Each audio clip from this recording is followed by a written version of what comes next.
So apologies that this is the first time I've done a YouTube video, and I just wanted to set some people's minds at ease in relation to a Givi top box putting onto a Honda Silverwing. I was a little bit worried at the start when I was going out to buy the mount that I was going to have to drill holes in the top, but having just taken the back off the Silverwing, I can see that actually in the back of it there are the marked and countersunk holes ready to actually drill into it. So you use an 8.5 bit drill bit, which I'm not going to bore you by showing you me drill holes. This is covered up normally by the cover on the back, which obviously I've taken off. So I'm going to drill those holes now. They are at the I've checked, obviously they're at the right spacing to put the rubbers on the other side as they're going to be. So I'm going to go ahead and drill those.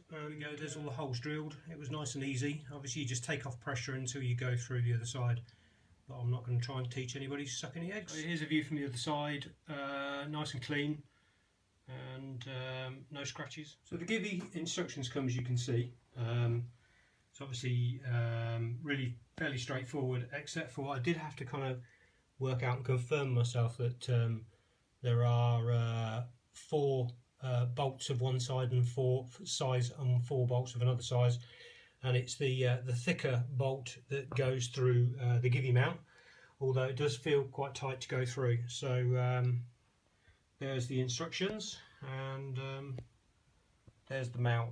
So there's both the drilled sides, and one with the bracket on but not tight at the moment. So you can see that it's the bigger bolts with the hex, and as I said, it's not tight yet. So these 2 bits tighten down to the rear side with the nylock bolts in place, one there, with a washer either side.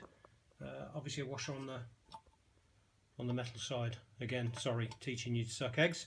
And then the actual Givi panel bolts to this using the other 4 bolts. Right, I've not tightened these up mega tight at the moment because I just wanted to make sure that the Givi box fitted okay. But as you can see, the nuts are on the bottom through the mountings, and looks pretty good. So I'll just try on the Givi rack and make sure that's going to fit okay, and then I'll tighten everything up. So I've checked the spacing and everything's okay. Moved it around a little bit. Took me a couple of attempts to get it exactly right.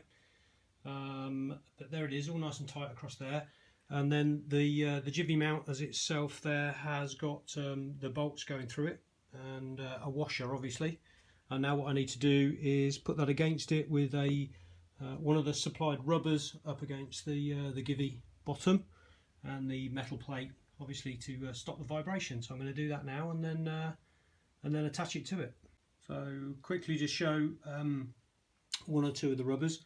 That's obviously going to go between there and there. Trying to do this and hold the camera at the same time is a nightmare. So that slips on there, like so, and then the rubber over the top of it.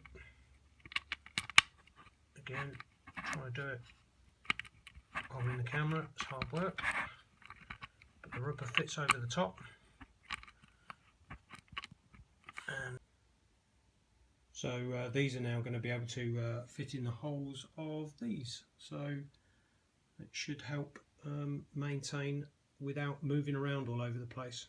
Just to make it easier for me, I'll just show that when it goes through the other side, there is a rubber that goes on that side, and then followed by a washer, so a rubber washer and a normal washer, and then a 10mm bolt. So just do it up both sides, and that's the same for all of them, and then you're done. And then I'll place it back on the bike and show you it mounted. So there we go, all done up, all nice and tight, all fairly straightforward. The bolts are not as tight as I thought they were, or certainly not as tight as I've seen them before on the Honda stand. I'm just going to mount it back to the bike. In this case, this one is an SR19 mount, which is a monokey system. You can get the mono lock system, which is the SR19M, I believe. So I'm just going to put it back on the bike, and there's 4 bolts to put it back. 1, 2, 3, 4. So I'm just going to do them back up and then I'll show you it fitted. I said earlier, this is the mono key system and it fits like that. We're all nice and tight on the bike now, and that's the box that I'm going to fit on it, mono key. This is also a mono key one which I have on my Triumph Explorer, which fits exactly the same, only that is the aluminium mount, obviously fixed in a very different way to this. So let's just get this and try this on. It hooks on at the bottom onto those two and then locks in place on this one. So over we go, onto the mount underneath, hooks forward and then locks in place. So there we are. Bit of an old box, I know, but does the job for this bike, going in and out of work, and just makes it just a little bit easier to store some stuff. So there we go, job done. Nice and simple and nice and clean.